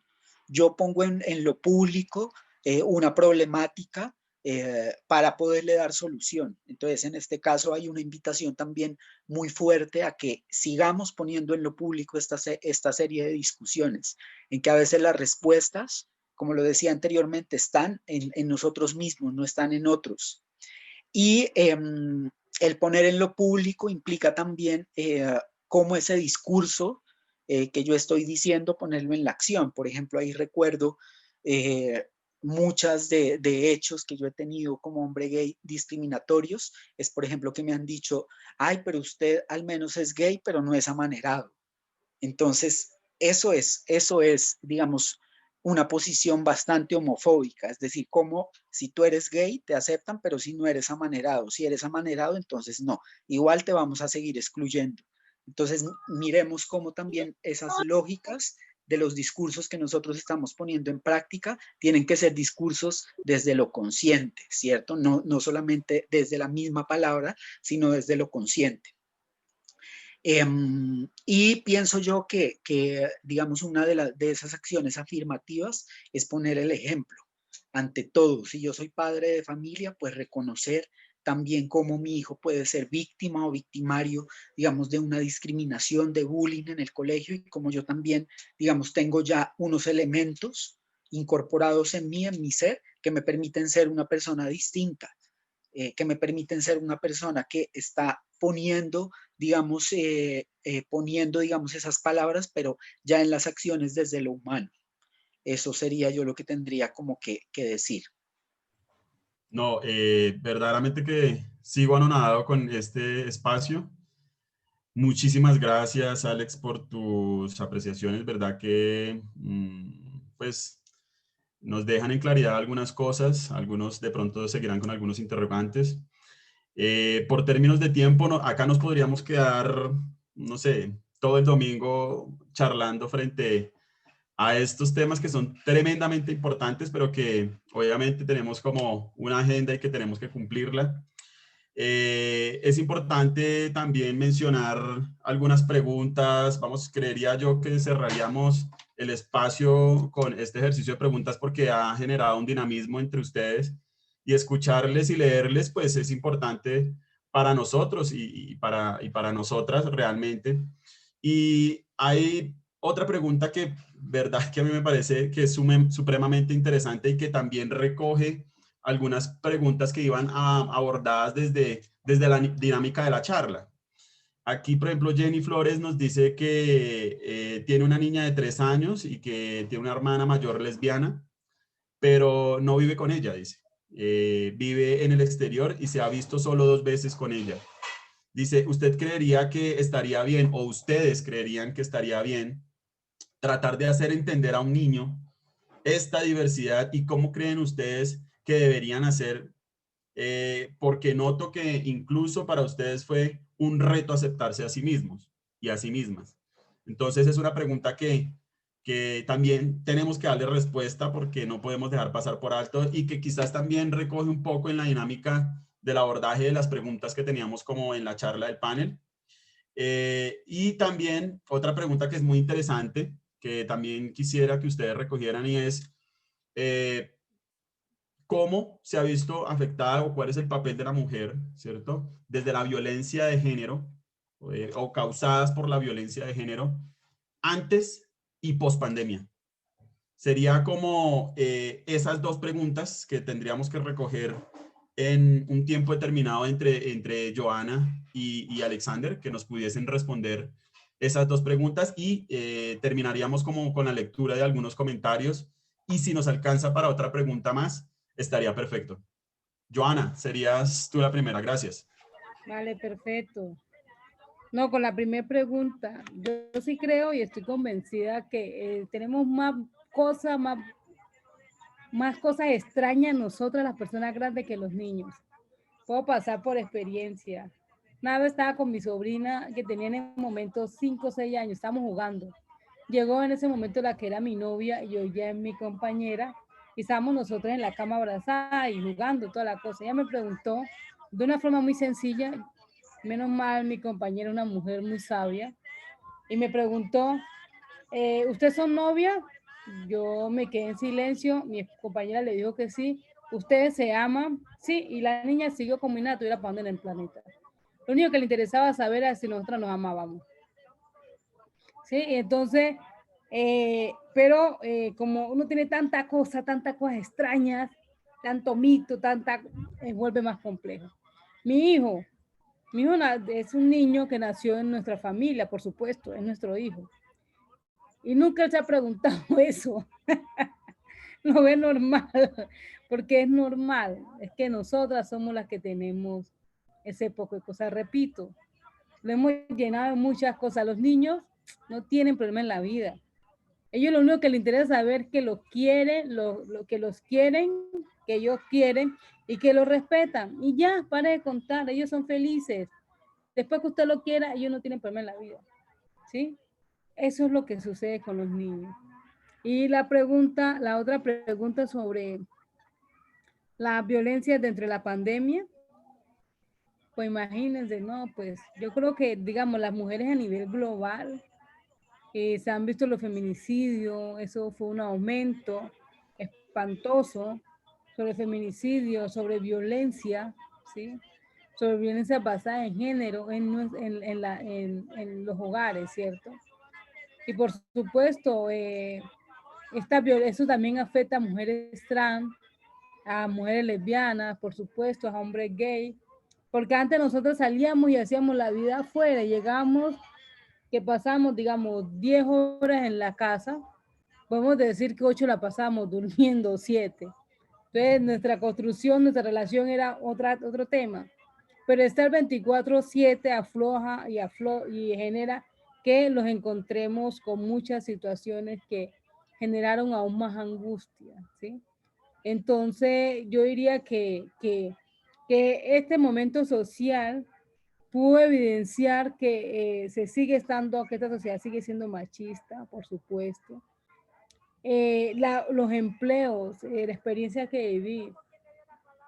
Mi perfil, digamos, yo venía trabajando duro en mi construcción, ¿cierto? En mi formación académica, experiencia laboral. Y una de las cosas que viví en esta pandemia, porque presenté mi perfil en varios lugares, y es que yo alcanzaba a llegar hasta la entrevista. Y la entrevista pasaba por verme la cara. ¿Sí? Y evidentemente yo sabía y yo sentía, estando en la pantalla, ¿cierto? Ya aprendimos a sentir a través de esto. Sentía que yo no iba a quedar porque yo soy una mujer negra. Y en mi entrevista, por supuesto, yo no oculto ni digo que soy, yo digo, si me preguntan por mi familia, yo soy una mujer lesbiana, vivo con una mujer y tengo un hijo, sí, somos una familia. Entonces, pues automáticamente yo sabía que me enfrentaba y eso fue unos momentos muy dolorosos, muy angustiantes porque pues uno no, o sea, nosotros no somos bobas, no somos bobos para decir que no sabemos. Y una de las cosas que hemos aprendido quienes andamos en esto es a sentir. Entonces, puedo decir, digamos, eso, ¿cierto? Puedo decir que esto agudizó, generó más, que mostró, sí, porque muchas veces el afán, nuestro día a día, lo genera que no miráramos cosas que están a nuestro alrededor. Muchas veces creíamos que ya habíamos vencido todo. Yo, por ejemplo, lo creí, ¿sí? Que ya había vencido muchas cosas, porque, digamos, las barreras que me habían dicho que existían, que tenía que ser profesional, lo soy, tenía que tener un posgrado, lo soy, tengo una maestría, estoy haciendo un doctorado. Yo creí que ya había vencido la mayoría de las dificultades y no es cierto. Puedo tener, digamos, puedo tener el postdoctorado, puedo tener lo que sea, puedo tener la plata que sea, aún con todo lo que lo puedo construir con mi esfuerzo y el de mi familia, aún la sociedad me va a mirar como lo que soy. Soy una mujer, soy negra y soy lesbiana. La gente en su construcción no va a dejar de verlo así.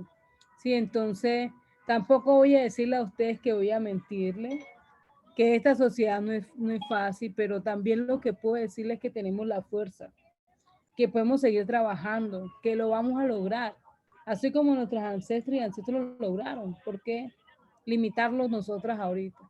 Que muchas veces vamos a llorar, sí, es cierto, muchas veces lo hemos hecho, es cierto, que muchas veces, pero también muchas veces tenemos alegría. Y la vida es esa, llena de matices, llena de momentos maravillosos, pero esos momentos de tristeza, angustia generan aprendizaje. Yo creo que de eso se trata. Vale, gracias. Muchas gracias, Joana. De verdad que la intervención es muy nutritiva. Damos paso a Alex, Hola, donde ya damos otra ronda de preguntas.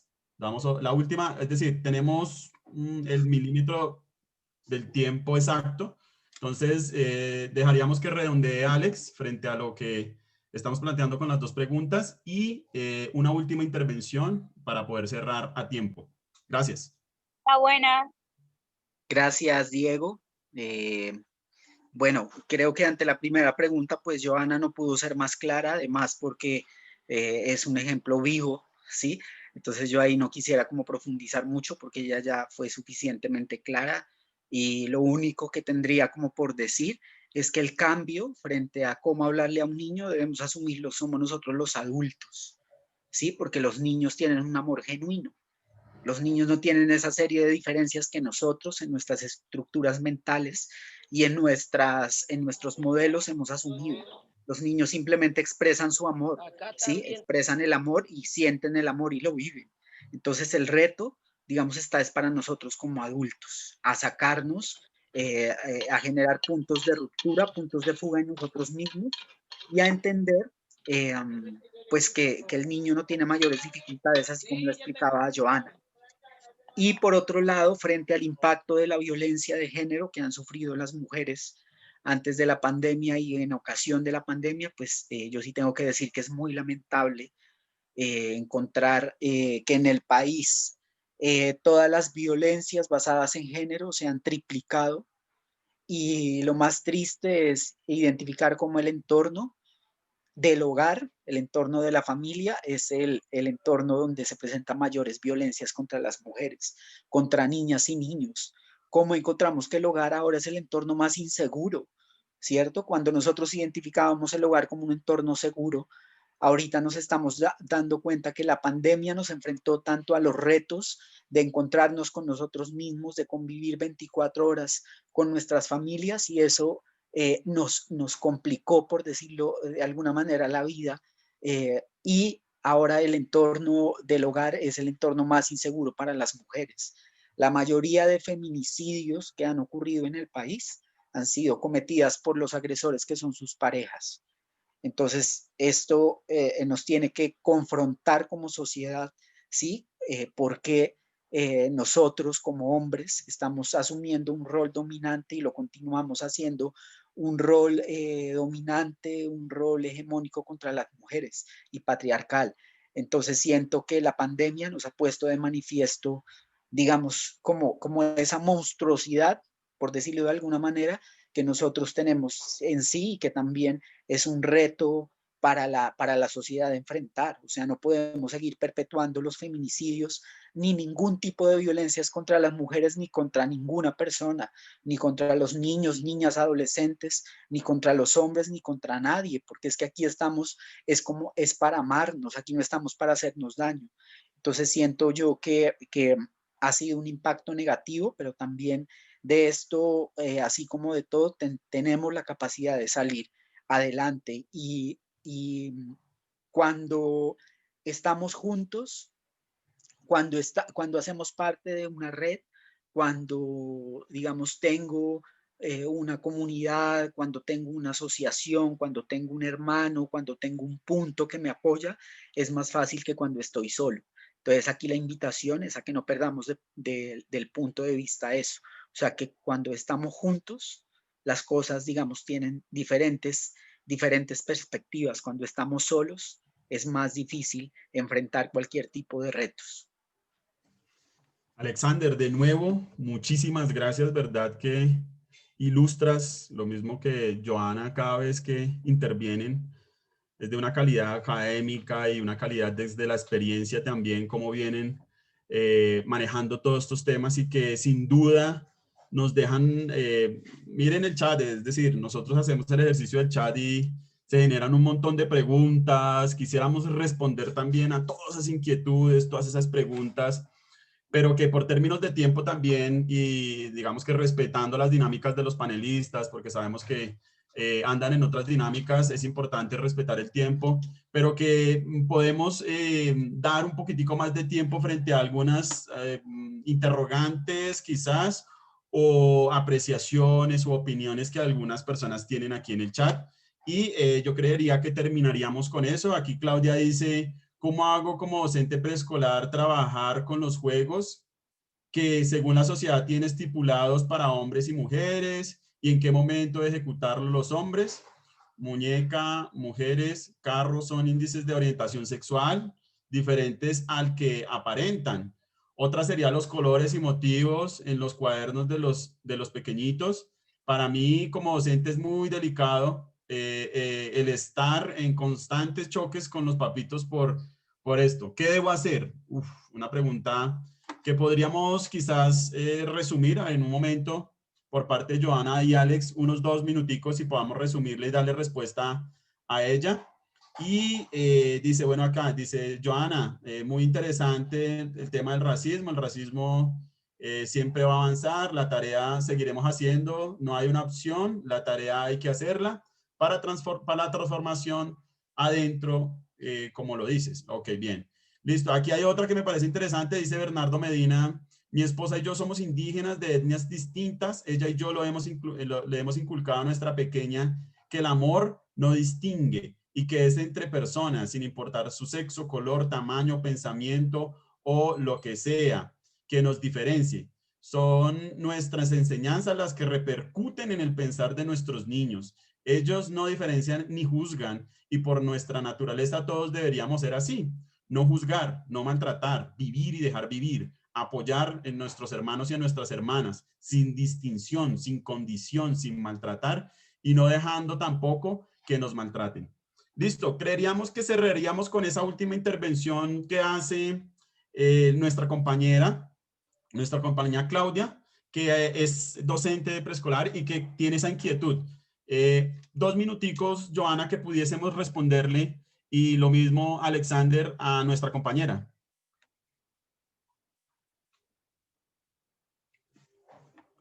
Joana. ¿Qué anda mi hijo? Estamos en la dinámica de la virtualidad. Se acepta todo. No, mira, digamos, una pregunta tan compleja ya en este momento. No, yo le voy a paso primero a Alex para que Alex dé respuesta y luego lo hago yo para ir cerrando. Listo. 2 minuticos, Alexander. Vale, muchas gracias. Pues sí, aquí la docente nos plantea digamos, como un juego de roles al que siempre desde niños nos educan, ¿cierto? A que los niños debemos jugar con carros y las niñas solamente con muñecas. Entonces aquí también la importancia como desde la pedagogía de tener claro esto para desde mi labor como docente también romper con esos esquemas, con esos modelos y simplemente, digamos, ponerlos a los niños a jugar con lo que quieran, ¿cierto? Es decir, darle la oportunidad de que si un niño quiere, digamos, jugar con una muñeca, no tiene por qué existir una limitación, ¿cierto? Y no tiene por qué existir una posición de discriminación de los otros niños hacia él. Es posible que pueda tenerla, porque quizá a muchos de los niños actualmente todavía les pueden enseñar eso, ¿cierto? Aunque el niño solo juega con muñecas. Perdón, el niño solo juega con carros y la niña con muñecas. Entonces, si nosotros desde la escuela hacemos un ejercicio pedagógico, como lo decía anteriormente, poniéndome en el lugar del otro o rompiendo, digamos, esos esquemas, pues creo yo que estamos dándole herramientas a un niño para que no se limite. ¿Sí? Mucha gente podría decir, no, es que en la escuela lo están volviendo gay, ¿cierto? Pero lo que estamos haciendo con la pedagogía es darle mayores herramientas para que un niño también explore, digamos, otras posibilidades de creación, porque los niños básicamente, digamos, tienen muchas capacidades creativas. Entonces, si nosotros a un niño que quiere jugar una muñeca le limitamos a que juegue con un carro, creo que le estamos limitando toda su capacidad creativa, ¿sí? Y al romper, digamos, ese patrón, pues le estamos ampliando esa posibilidad de creación que un niño o una niña puede tener.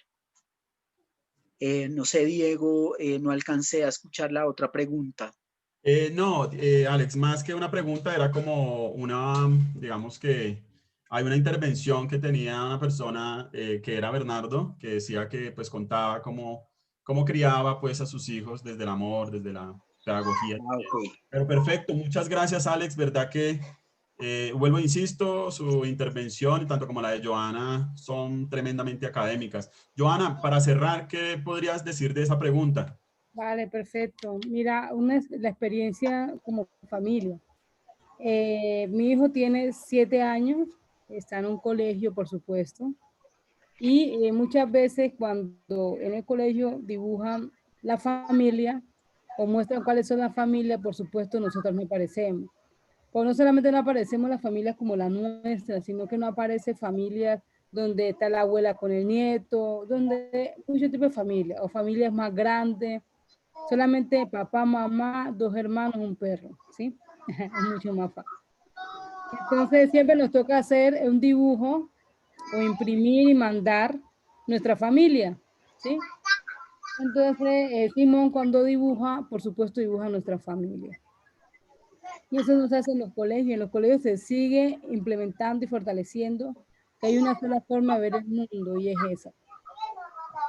Esto que nosotros siempre hablamos un poco acerca de los roles que se sigue fortaleciendo y que cada vez demostramos que son más dañinos, ¿cierto? Esos roles definen si la niña se pone rosado o el niño se pone azul. Y qué debe usar, si el pantalón o la falda, o tiene que usar licra y tiene que usar pantaloneta o sudadera. Como cada vez vamos discutiendo más y diciendo, no es la forma porque son violentas. No permiten que la niña y el niño puedan ser, como dice muy bien Alex, la creatividad, pero también desarrollar sus emociones, ¿sí? Porque se les dice al niño es que usted no puede llorar porque usted es un macho. Usted le dice al niño usted no puede por ser tal cosa, ¿sí? Se les dice, se les dice al niño o a la niña es que usted tiene que ser tal cosa, ¿sí? Entonces están limitando las posibilidades de las que las personas podamos ser. Y le limitamos la posibilidad a los niños y niñas que puedan ser y sentir. Entonces, y de esa forma seguimos patrocinando y apoyando las masculinidades violentas y las feminidades sumisas, ¿sí? Entonces, porque los hechos de feminicidio no salen porque la gente es loca. Hay unos temas que la gente debe respetar a la otra persona. Esas violencias no salen porque se les dice que usted tiene el poder y usted tiene el derecho de violentar a la otra porque usted está por encima de ella, ¿sí? Porque usted es el dueño y posee y tal. Todo ese tipo de situaciones que son extremadamente nocivas en la construcción. Entonces, y tenemos un gran reto que es importantísimo, ¿sí? Nosotras como personas conscientes debemos de enseñar a nuestros hijos y nuestras hijas un relacionamiento no violento, un relacionamiento respetuoso, un relacionamiento desde otra perspectiva, que es el respeto hacia las otras personas. Entonces, digamos, mi cierre va allí. Quiero agradecerle a todas, todos y todas quienes participaron en este conversatorio, donde con sus preguntas, con sus reflexiones han aportado muchísimo a que podamos, Alex como yo, poder ampliar nuestra visión, ampliar nuestra mirada Y agradecemos mucho a Convileza por invitarnos a ser parte de este conversatorio. Muchísimas gracias. Joana, muchas gracias a ti, gracias a Alex Ordóñez también, que desde Convileza les extendemos un agradecimiento enorme por su gran dote académico, gran dote de persona que nos ilustra y que nos ilustró a cada una y a cada uno de nosotros en este espacio.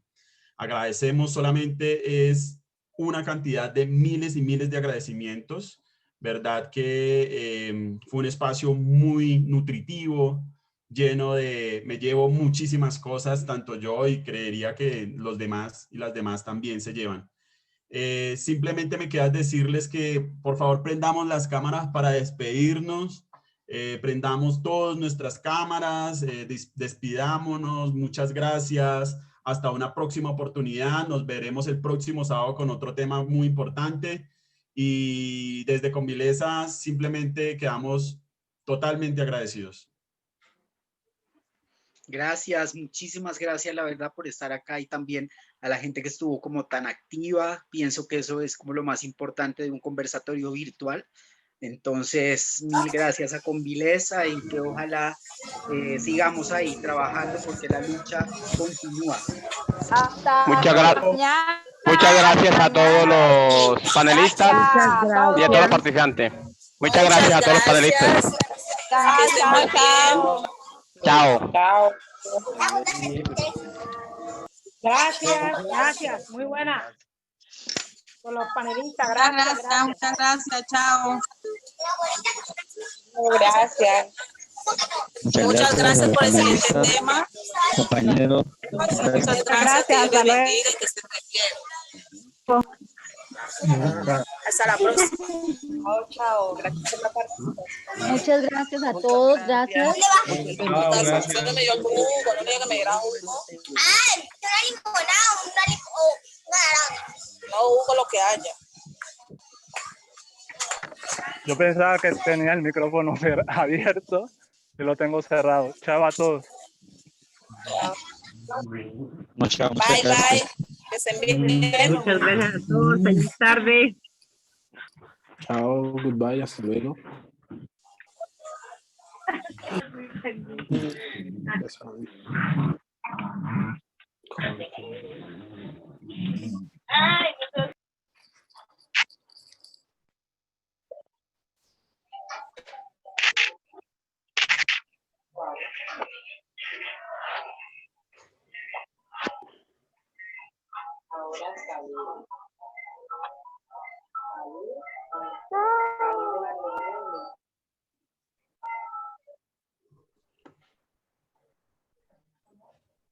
Dime. ¿Nos quedaremos a evaluar o cerramos todo? No, esperemos un momentico. Dale. 5 minutos, por favor.